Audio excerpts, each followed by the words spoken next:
how I have the best weed control and weed prevention in my flower beds, and in the most recyclable way possible. This flower bed is roughly about a month old, and as you can tell, nothing is coming up other than my hydrangeas are doing very well. So how I do it is I hoard, collect a bunch of boxes, so anything I order or buy, or I pick up boxes like if I see them on the side of the road, and I break them down and I line the flower bed with it, make sure you can't see any dirt or anything under it. Sometimes I overlap them just to make sure grass won't try to come up around them. And then I get old junk hay. That's not really good for the livestock or the horses.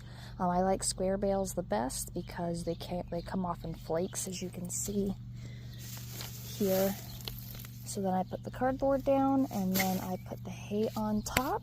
I just kind of tuck it in around the plants, and that's all I do. And it locks in moisture as well, so underneath stays pretty moist for the most part, so the plants seem to do really well. And the soil underneath is really, really nice.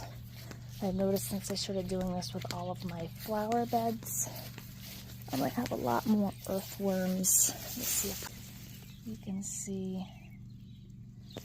It's nice and moist under there and makes really nice soil when this breaks down. I have some flower beds that are a little over a year old and they're almost completely broke down.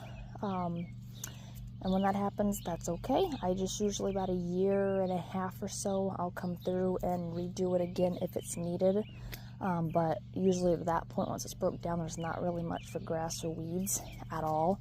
And if there is, I just kind of go back over it with more cardboard boxes and hay. But for the most part, it prevents me from having to weed for at least a year and a half.